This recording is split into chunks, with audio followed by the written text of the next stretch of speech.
One thing you talked about your contract, I think, is up May Day 2020.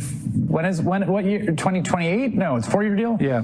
It's be 4.5 years. So yes. And the idea that other unions negotiate similar contracts with similar dates, so a sort of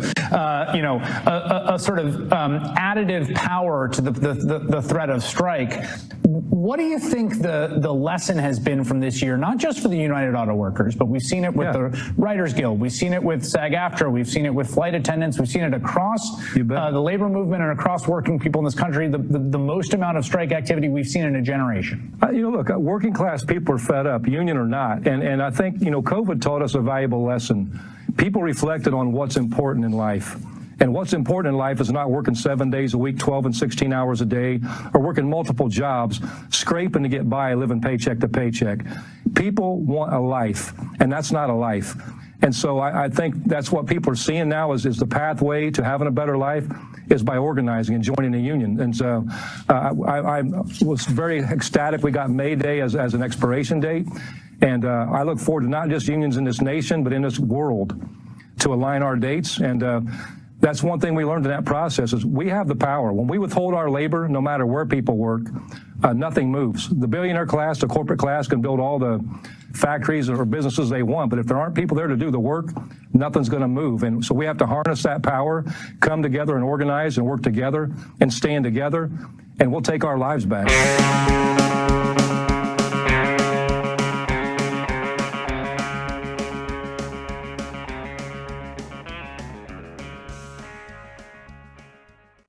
One thing you talked about your...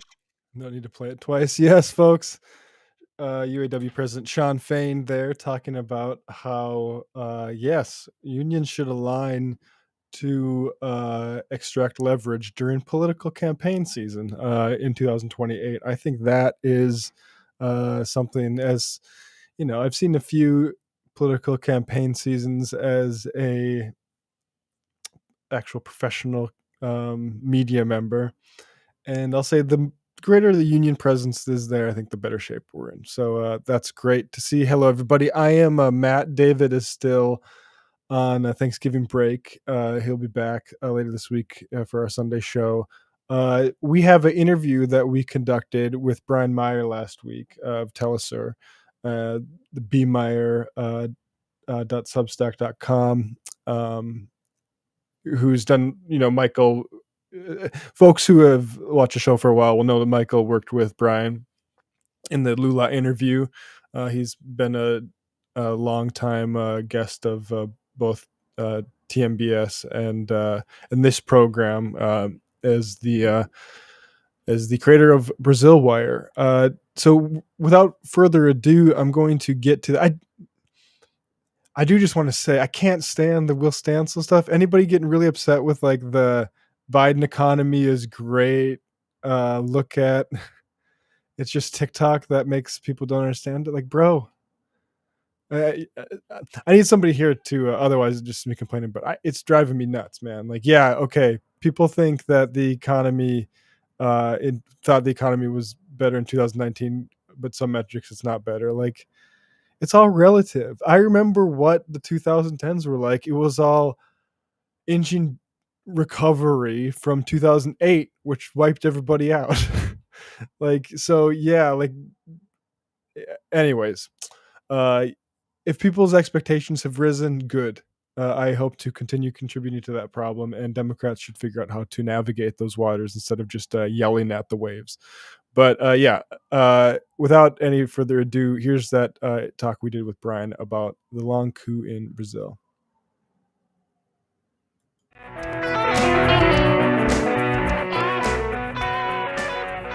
Welcome back, Left Reckoners. I'm Matt Leck. With me, as always, David Griscom. Hello, David. What's up, brother?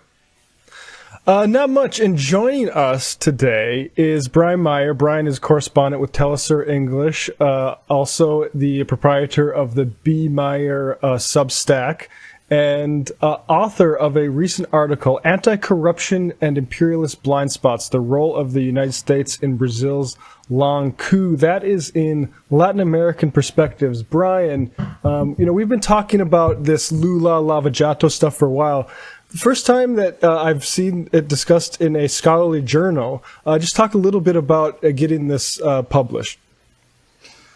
Okay, well, it kind of started out of this What's Up group that I'm in with a couple of the other people from Brazil Wire, and then gradually as time went by, we invited some academics into it who write about Brazil who we liked, some Brazilian, some American, and a couple other people. Camila Escalante is in the group, and Natalia Urban, who writes for Brazil Wire a lot. And, but anyway, like 3 years ago, so when the Intercept leaks, when Intercept finally got around after 96 articles published about Lava Jato, Operation Car Wash, to doing the article in a smaller publication, Agência Pública, about all the proof, overwhelming proof, of things like a group of 17 FBI agents led by Leslie Bakshi's meeting with the Operation Car Wash Lava Jato task force every 2 weeks for 5 years, strategizing how to arrest Lula and things like that. After all that came out, some people were still, kind of denying or downplaying or refusing to talk about it all, including among those people is Glenn Greenwald, U.S. involvement in the whole process. And I'm someone who, whenever I see a coup against a left-wing government going on in Latin America, I start from the point of view that the U.S. must be involved somehow, especially if you look at the evidence, like who's benefiting from it, what are the companies that are benefiting from it. In the case of the coup against Dilma Rousseff, it was Chevron, Exxon, Cargill, mining companies, the regular players in all of the coups in the history of Latin America. And then you saw the way that the media was treating it, basically just running Operation Car Wash Task Force press releases as if they were articles, not ever questioning any of the narrative or anything like that. So I had a strong feeling that the U.S. was involved. That's why I started writing for Brazil Wire, really. It's why I started dedicating more time on journalism. And so after years of writing about it, I published more than 40 articles about U.S. involvement in Lava Jato. When The Intercept came out with that article about showing the leaked conversations between FBI agents and Lava Jato Task Force, and calling Lula's arrest a gift from the CIA and things like that, we were just talking like, what can we do to enshrine this all as science, as fact, since so many people are still just not talking about it or denying it. And so I think it was Brian Pitts, who's one of the authors. He's written some stuff in NACLA and Brazil Wire as well. He's the the assistant dean of Latin American studies at UCLA. He's like, well, why don't we just try and write an academic article about it? That way, if it's reviewed by peers, in the academic writing process, the peer review kind of establishes things as fact in academia. And academia feeds into journalism. A lot of journalists have this huge inferiority complex with university professors. And so we were like, what can we do to make that happen? So we built this team of 5 writers. At first I was just like, doesn't that seem like it's too many writers? Like authors, that's insane. How can you write an article with 5 people? No, in academia, this is really popular now. Sean Mitchell was another guy who got on board very early on it. No, this is how they do it now. Don't worry about it. So, okay. So we spent like a year and a half working on the article. We each wrote sections. And so my section was the section just establishing the proof of U.S. involvement. And their sections were on things like, motive, background, 64 coup, analysis, what's been written about it in Brazilian academia, which is more than in U.S. And then we had the process of like trying to get it published. The first place rejected it. It's a more conservative place. And finally, Latin American Perspective said, okay, we'll run it. Can you get the draft down to like 9,000 words or whatever? So there's this back and forth, which is very common in academia, of like a year and a half going back and forth, and then they send it to other academics who are anonymous, who review the article and ask questions, ask you to add things. And they took our draft pretty well. They just asked for a little bit more, context, make it clear that we're not trying to defend the Workers' Party against any or all acts of corruption in the history of the party or something like that, And so finally they said, okay, it's ready for the September issue. And so that's the issue that just came out, because it's academia. Things run slow, so September issue is coming out now in November. But so that's the process behind it. And the thing that makes it different from all the other stuff that's been published about Lava Jato in the US is that this is an actual scientific academic paper which establishes the involvement as fact in academia. So now it's harder for people to just shrug it off, accuse me or anyone else of being a conspiracy theorist, or just ignoring the information if they want to be taken seriously as academics and journalists who are writing about Brazil.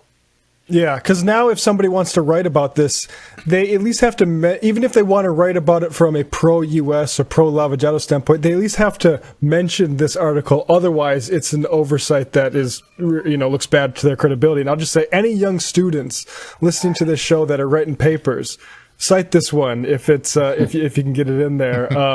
Because I do appreciate how to read, a scholarly article and all the methodologies that are useful in sort of determining truth, and also to have you be unapologetically anti-imperialist in outlook about it, I think is really important. Because, let's back up to this 1964 coup, because actually the way that we pass that down through history is kind of the worry that we could do with Lava Jato here with American involvement, which is just America's just supporting stuff. They're not really there's nothing nefarious going on. It's just they have support. So can you tell us about the 1964 coup? Well, it's kind of a downer for people who like John F. Kennedy. That's fine. That's good. Yeah, and in extension, Robert Kennedy Jr. Well, there you go. Basically, there was a little. Okay, it was height of the Cold War. First of all, height of the Cold War, right? But like most cases of coups that took place in Latin America during the Cold War paranoia and anti-communism was used as a pretext to get rid of leaders that were interested in doing things like nationalizing or keeping nationalized key sectors of industry, such as the petroleum. A big one we see, the first coup ever orchestrated by the CIA was because Iran didn't want to privatize its petroleum. And you just go down the line of petroleum countries that have been couped. And so there was the President Jânio Quadros was elected, he resigned, and the vice president, who was from a different party, Django Goulart, much farther leftist, he took office as the vice president and started doing a lot of things that the US didn't like guaranteeing that they wouldn't privatize petroleum, trying to renationalize a US mining company, working on redistributive policies that would hurt the elites in Brazil, who were very connected to the US government.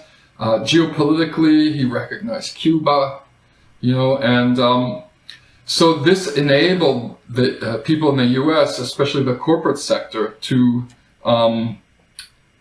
label him as a communist, even though at the time Ted Kennedy, and they started building this narrative that in 1962, 1963, that a communist revolution was like a big risk in Brazil.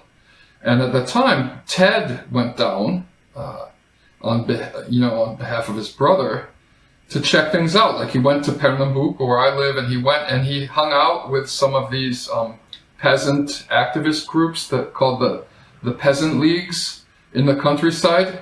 And he came back and said, these guys aren't going to have a communist coup. These are just people who are trying to stop starving to death. They're super poor. They're just trying to get land distribution so they can farm on their own lands. But didn't listen to his little brother. And they started doing the groundwork. Apparently, I've heard that John F. Kennedy asked, not Nelson, what's the other Rockefeller? There's John Rockefeller and Nelson Rockefeller, right? So he asked John Rockefeller to start a kind of think tank that would serve as an intermediary between American corporations and Brazilian business elites. And this has merged and grown over the years to the point where it's now called ASCOA, American Society Council of the Americas. It was a key player in the coup in 1973 in Chile, and they ran non-stop propaganda in favor of Operation Car Wash. That's just a side note there about them. And they have a revolving door with the New York Times. Their ex-assistant editor of their quarterly publication, Americans Quarterly, Juliana Barbaza, became the Times Latin American desk editor a couple years ago. And one of their board, their operational president is John Negroponte, who has a dirty history in Latin America in the 80s and Iran-Contra and all that kind of stuff. And the CIA started financing protests, conservative protests, called Tradition, Family, and Homeland protests. And these are themes that were returned to by Bolsonaro. When he was campaigning and stuff, he went back to these themes: traditional family, homeland, and so basically, there's audio recordings of the U.S. ambassador talking to John F. Kennedy about coup in Brazil. Right, that's come out in the last couple of years. Lincoln Gordon. But Kennedy, unfortunately, was assassinated. I'm not going to go off on that subject very much. I think there's some theories Matt about will do that later. Yeah, you're right. we can leave it. But we'll leave that part out. And Lyndon Johnson took over, and so the military orchestrated this coup. They rode down in tanks from a mountain city called Juiz de Fora in Minas Gerais to Rio de Janeiro, a couple hours, occupied the city, which was the capital at this point still. It was Brasilia was officially, but Rio was really the real operating capital. They said, we've taken the country. At the time, there was this military operation called Operation Brother Sam or something. Where, That's right, yeah. I remember that from your Lyndon article. Johnson had sent a bunch of aircraft carriers and warships off the coast of Rio de Janeiro to step in and back up the Brazilian military if they needed, but they weren't needed because, as Jacob Gorander, a revolutionary Marxist intellectual and underground guerrilla fighter in the 1960s, said at the time, the Trotskyists were arguing with the Stalinists, the anarchists were arguing with the Marxist-Leninists, and the left couldn't organize a unified front against the coup. And also Django himself kind of waffled. The one place where they took up arms to fight against the coup was in the state of Rio Grande do Sul, which is kind of like the Texas of Brazil in many ways, except it's more socialist than Texas. And that was under Leonel Brizola, the governor at the time. And he was ready, but he said, Django, just give me the orders, and Django was like, I'm out of here. He fled the country. And so that attempt at armed resistance fizzled out. And for the next 21 years, Brazil was ruled by a brutal U.S.-backed military dictatorship. The U.S. gave training on torture. It armed the police. It armed the military.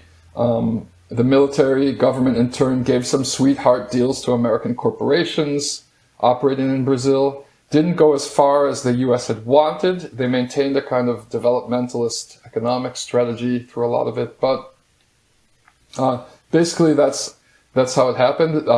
As I was researching this article I just wrote about Rosalind Carter, I saw a conversation between the Bishop of Sao Paulo and Jimmy Carter in 1978, when Carter made his official visit there. And Bishop Evaristo Arns, he asked Carter's like, you know, I'm very suspicious that the CIA has been training our military on torture. You know, can you confirm that this has happened? And Carter was like, well, that's a sensitive issue. I can't confirm or deny it. And so he was like, well, by your answer, I know that it's true. And history has come out to prove that he was right. You know? Yeah, well, and we're just, I mean, we saw what happened in Argentina this week with Milei coming back. But I mean, so I've been thinking about the Operation Condor, and it's almost like a precursor to Operation Condor, it sounds like. Exactly. Brazil was like the first one of the big military coups in Latin America in the 60s. And then we had Uruguay, Paraguay, Argentina, Chile, you know, and then the U.S. created this program, Operation Condor, which was based around like facilitating relationships between all these dictators and strengthening them all, and giving them support on attacking and persecuting communists. Yeah, all in the name of anti-communism. Right. Yeah. All in the name of anti-communism. Yeah. Communist just means, I'm doing a Dr. Evil scare quotes here from Austin Powers. Communists just mean like labor union leader, student activist. You know, doesn't necessarily mean communist. Didn't necessarily mean communist, although many of them did identify with communist parties at that point. You know, and in that context is so important. I mean, we're talking about Milei a little bit later in the program, but you see like the right wing in this country, you know, some of the troll accounts, things like that, making fun of Argentine folks who, you know, might be feeling a little emotional after seeing like a far right leader being elected in the country. And it's like, yeah, well, you know, with people who are living within living memory of a dictatorship and brutal right wing, you know, breakdowns of normal working class people. Yeah, I don't know. These things aren't too far off. And the same thing is with when it comes to Brazil, obviously, too, that I think the lack of knowledge of, you know, the dictatorship, the history, the American involvement also let a lot of American, not just conservatives, as we all know, but liberals be very glib about what was under threat when somebody like Bolsonaro comes into power in Brazil. Yeah, there's this whole false narrative that was built over the years. I think we addressed some of these narratives a little bit in the article. Kathy Swartz, one of the writers who's a specialist on that era. But there's this kind of narrative that, oh, Brazil was like the kindler, gentler dictatorship. Because I've heard that so many times, Brian, just saying, like, that's the kind of classic line I've heard. It's like, oh, you know, you hear dictatorship and it's scary and obviously it's bad. But no, in Brazil, it was just a normal thing. It was just the kind of government they needed at that time. Yeah. It's so what happened is that for years, the official death count of political assassinations during the dictatorship was in the hundreds. And if you look at Argentina, it was like 40,000. Argentina was the most brutal. Chile was like 4,000, which is a much smaller population. But Dilma Rousseff reopened all the archives. It's one of the reasons she got couped, because none of the military involved, they all got amnesty. Like, no one was ever punished. And many of them were still in the military. And you see that happen, what happened when Bolsonaro took office. Bolsonaro was in the military during the dictatorship. All of the generals he appointed at top posts, almost all of them were active in the dictatorship. General Augusto Heleno, who was like his right-hand man, who was the architect of the Cite Soleil massacre in Haiti, he was the personal attaché to the leader of the neo-Nazi cell within the military, the hardliners called the Tigrada, the Tigers, who were the ones who rejected a return to democracy, who kept torturing and killing people after the General Figueiredo ordered them to stop. And so what Rousseff did was she reopened it, and they updated the numbers. It's like, no, it's not in the hundreds. It's 8,942 documented official political assassinations, but there's still all kinds of missing cases.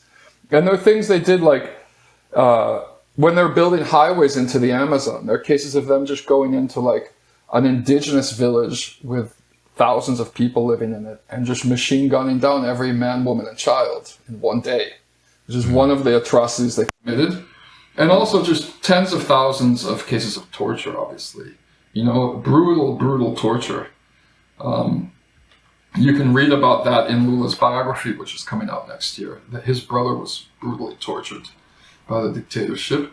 And so, I know a lot of people were around. I know people who were arrested during the dictatorship, who were tortured during the dictatorship. And there's other things they never even talk about in the US. Like in Sao Paulo, in the early 80s, the governor under the dictatorship, Paulo Maluf, he gave an order to the police to arrest anybody who couldn't prove that they had a legal job when they're walking down the street.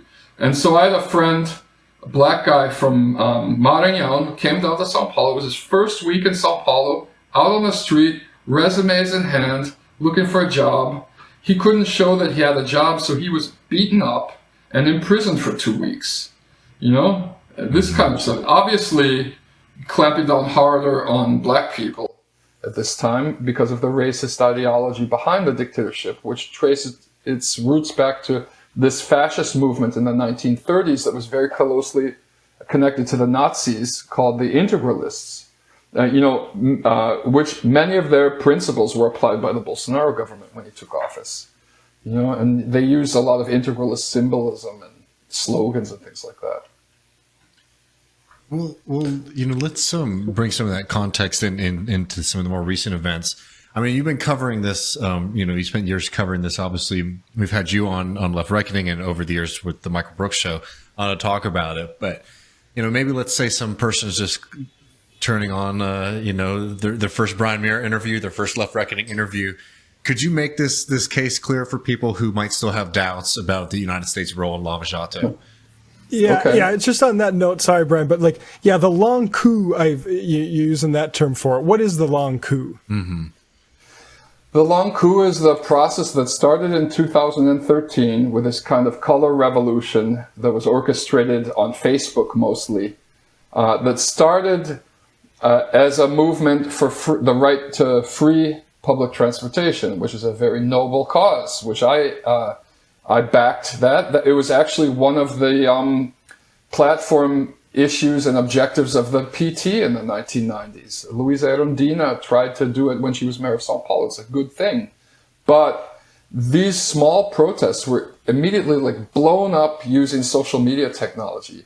There were people receiving an invitation to a protest every minute on their Facebook accounts at this time.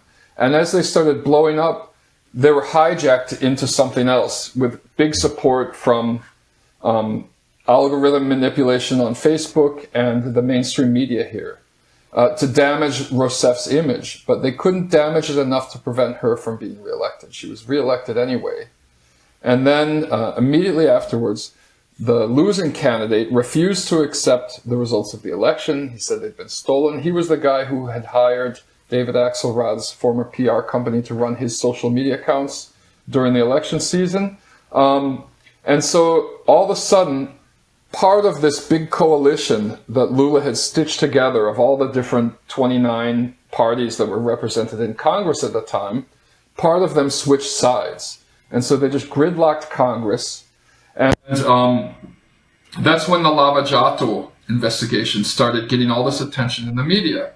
So all of a sudden, in the media, people were just bombarded with hours and hours of coverage about what a huge problem corruption was. And then they started steering this vindication about corruption against the PT party. And in 2015, the next year after, really the year Rousseff started her second term, this judge, Sergio Moro, who was being treated as a hero in the US, in Brazil and everything, he simply ordered Brazil's 5 largest construction and engineering firms to paralyze all of their projects because they were under investigation for corruption, because he was accusing his task force that he controlled was accusing individual business executives in these companies of taking bribes or giving bribes. And instead of treating them as too big to fail, he froze all of their activities for 6 months and bankrupted them all. He also froze Petrobras, State Petroleum Company's shipbuilding industry. And so all of a sudden, like, no roads were being built. Fernando Haddad in Sao Paulo had to stop all of his cycle lane constructions. Nothing was being built. The end result, according to Diese, which is this labor union, this very respected labor union think tank that analyzes employment and economics and things like that, minimum wage, they estimate that over 4 million people ended up losing their jobs, directly and indirectly. Direct job losses were immediate 500,000.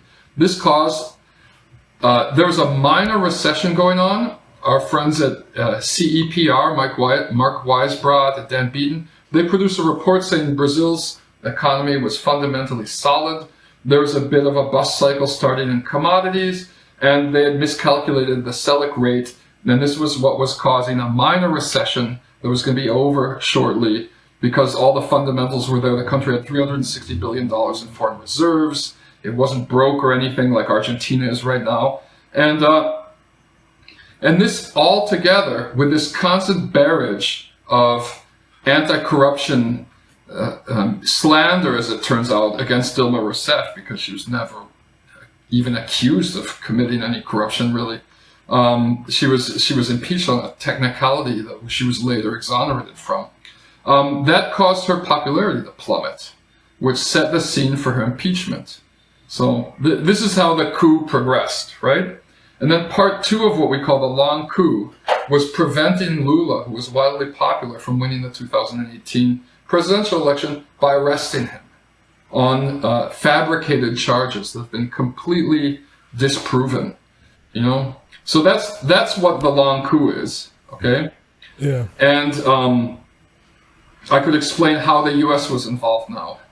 Yeah, before we do that, one thing you note in there, the effect on society, both the rise in inequality, and I've also noticed like the first Lula era saw a drop in deforestation, and then you saw a massive rise in it during the Bolsonaro era. So like, also a massive impacts in terms of material effects on our world. Yes, definitely. Bolsonaro tried to restore the World Bank-inspired military dictatorship plan for the Amazon, which is basically just to rip it all down and develop it, you know, exploit all of the natural resources, the gold and all of that stuff. And that wreaked a lot of havoc, and it's still, you know, hard to control. It's a very huge, lawless area. The Amazon rainforest is bigger than the continental United States. It's very sparsely populated. There's a lot of like radar blackout zones over it. There's no roads in most of it. And, but yeah, and it's going down again since he took office. I mean, Bolsonaro gutted all of the regulatory agencies, and he even put pro-loggers and agribusiness people in charge of some of those agencies. So. Yeah. All right. So yeah, the U.S. involvement. Okay. I break it into 3 sections, you know, just to explain it very, very concisely. The first section is in Uncle Sam's own words. This is the thing that I found most ridiculous. Starting in 2014 and 2015, you see legal blogs talking about these cases that were underway against Brazilian companies in the Southern District Court of New York, mostly in the Southern District of New York. And some of them in the articles and stuff, they say, well, this is part of a collaboration between the Department of Justice and the Brazilian Public Ministry and Brazilian, you know, federal police and the SEC.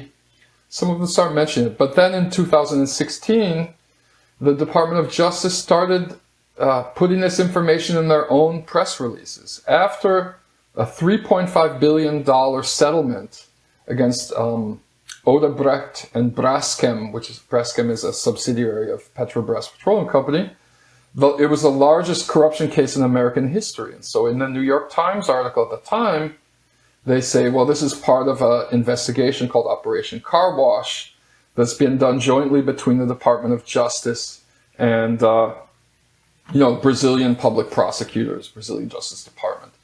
And so there's there's 4 press releases that were issued by the Department of Justice explaining this. So after, years later, when Congressman Hank Johnson opened an inquiry in Congress with a letter signed by 14 other members of Congress about the DOJ's role in Lula's imprisonment, in the investigation that caused Lula's imprisonment, and this and that, the response from the from the Attorney General's office is like, yeah, of course this has been public knowledge. We've announced this on our own website. Here are the links. We've been saying this since 2016.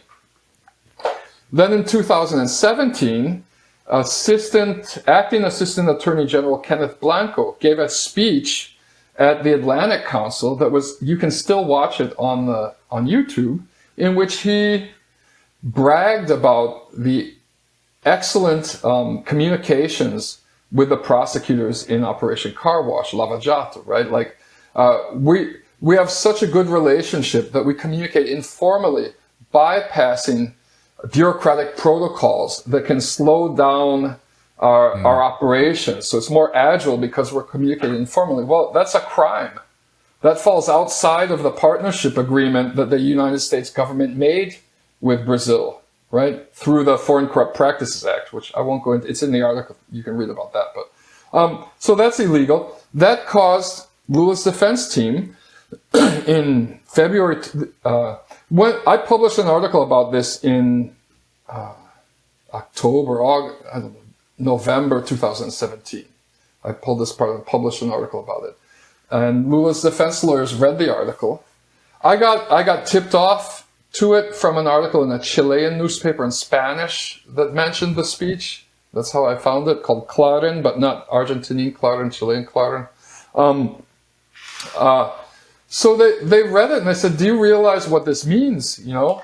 So they filed their first motion to dismiss all charges against Lula due to illegal collaboration with a foreign government, right? That's also a matter of public record. So the first section of the proof is this, that the US government has been admitting this for like 7 years. Like, it's absurd that I would get, or any other writer talking about would get gaslighted or accused of being a conspiracy theorist for citing actual government records. It was like the most maddening thing about it. And then the second section is on the media. Both New York Times and Washington Post published articles in 2016 talking about the U.S. Department of Justice partnership with Car Wash, you know? And this was at a moment when, you know, Car Wash was being praised heavily in the media, so it was like, as a good thing. And so we have those articles. In all, the New York Times published 4 articles mentioning Car Wash and the U.S. government. But as of January 2017, it was all just whited out. Nothing else ever appeared about U.S. involvement in the investigation in any major media outlet, even in left media outlets. You know, even Jacobin USA example never mentioned it. The Nation didn't mention it. And you know, I don't know. I didn't look at in these times, but you know. Anyway, I'm just using examples. But basically, it was just like it just disappeared from the media. But it's there. You can go back and read the articles in the New York Times about U.S. partnership in Lava Jato.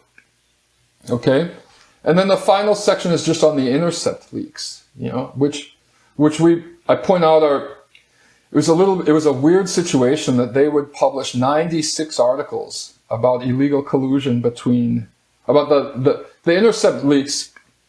Really, they're not the Intercept leaks. It's called Operation Spoofing. A hacker named Walter Delgatti shared about 3% of these 6 terabytes of chat conversations on Telegram that he had hacked into from the Operation Car Wash Task Force, Lava Jato Task Force. Shared a couple, I don't know, 60 megabytes or something, I can't remember the exact number, with Glenn Greenwald. And the Intercept worked for the next 7 months, publishing 96 articles showing illegal collusion between the judge and the prosecutors and people in the media. which is a huge deal. I mean, it contributed heavily to destroying the image of the investigation in the mainstream media even. And he was clever the way he did it with mainly conservative mainstream media publications. He published these articles in partnership, he and the other people working with him, in partnership with like the equivalent of the New York Times in Brazil, which is Folha de São Paulo, or the equivalent of Time Magazine.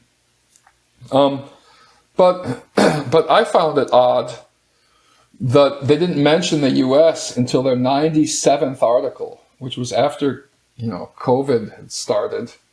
And this was already out of the headlines then. And they did it in a smaller publication, Agência Pública, quasi-independent media company. And it eventually got published in the U.S. in English on Intercept's webpage as well. But you would think that would be like one of the first things they would say. Nevertheless, the information in there is damning. It's damning. As I point out in the article, 1 month before Operation Spoofing Telegram leaks were exposed by Greenwald, the head of PT in Congress, Congressman Paulo Pimenta, had prepared this dossier full of all kinds of information, names about U.S. involvement in Operation Car Wash. And it even cited an article or two of mine in there, whatever. And he went to European Parliament and denounced the U.S. for helping put Lula in jail. And then he went and met with a couple of members of Congress in the U.S. as well to share this dossier. And his argument at the time was not that the U.S. was a partner. He said the U.S. was leading the entire thing. He said the whole thing is being led by the U.S. Department of Justice. And these telegram leaks that were published in The Intercept, 97 articles into their expose on Lava Jato, basically uphold what Pimenta was arguing, back in 2019. You're muted. Sorry about that. There's a quote from your piece here. In 2017, a document defining U.S. national security policy for the purpose of training special operations forces for non-conventional wars of the future. The Pentagon admitted that the fight against corruption could serve to destabilize U.S. competitors or enemies. And it's just like, yeah, that's pretty much, and I guess you guys also touch on like the cui bono, or what was the motive for the U.S. here? Exactly, yeah. I mean, I remember back when the Cold War ended, when the Cold War ended in the early 90s, people were saying, well, we have to defund the CIA now. We don't need them anymore. And I remember hearing things like, well, the CIA could play an important role in helping the cause of our corporations overseas, back then. And it seems like that's what a lot of things that it's been doing since then, and that's an example, using anti-corruption. Yeah, go ahead. Oh, well, I was just going to say, talk about Moro's visit to the CIA. Mm-hmm. Or Bolsonaro's visit, I guess. Yeah. Okay, so, because this is funny, because there's this whole kind of like edgelords community on Twitter that is pushing this false narrative that the Workers' Party, whose leader was jailed with help of the FBI and the DOJ, is secretly like a triple reverse 5D chess World Economic Forum pro-United States government operative or something. But he never visited the CIA headquarters when he was president, nor did Dilma Rousseff, nor did any other president in Brazilian history. The first U.S. president to ever visit CIA headquarters was Jair Bolsonaro, 2 months after he took office. Remembering that he appointed Moro as his justice minister, not just justice minister. He tried to give him a title called super justice minister, which would give him all these extra powers and put him in charge of intelligence and all of this stuff. And the first thing, on his first visit to the U.S., they just went into CIA headquarters. La-di-da. The former governor of Paraná State, Roberto Requião, tweeted that, he made a joke. He's like, is it true that Moro's Wi-Fi clicked in the second he walked into CIA headquarters?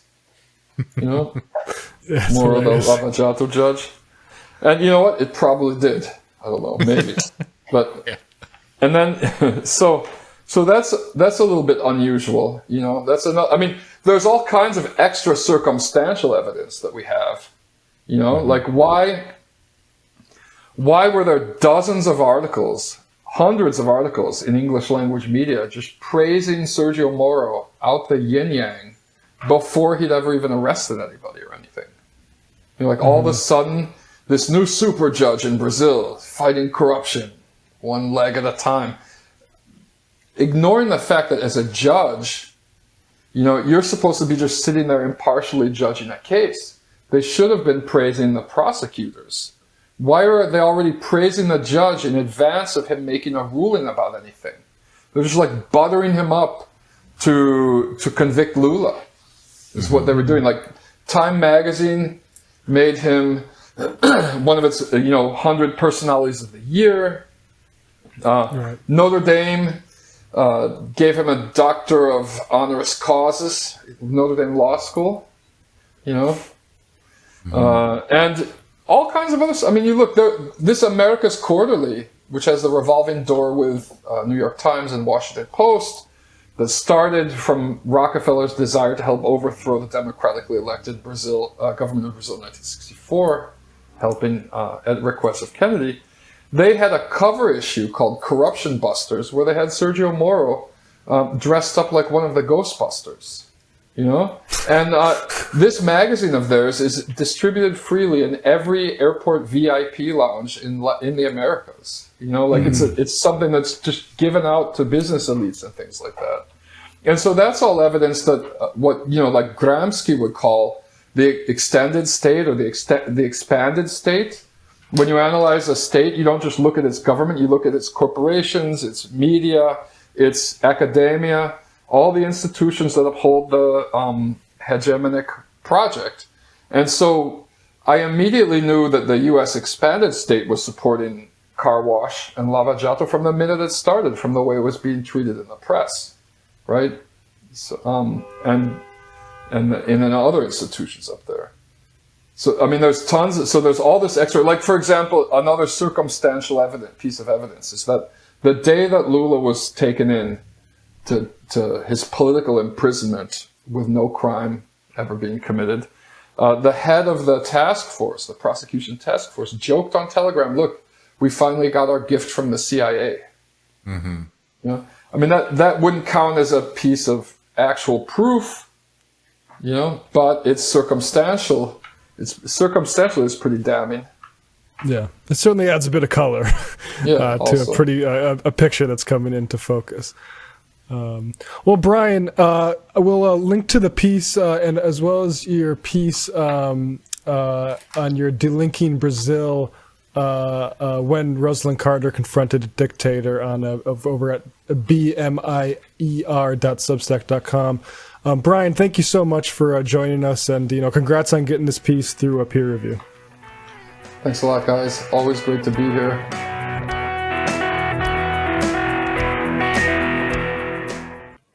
Yeah, good to have Brian on. Now, folks, this is the end of the first show. I am going to go into the postgame. Now, the postgame is going to be available for everybody over on Twitch. That's probably how I'll be interacting. The YouTube will be live for patrons as well, but you can talk to me through the chats there. And I should be live in about 10 minutes or so, and we'll be listening to some LBJ tapes. I had to do it to you.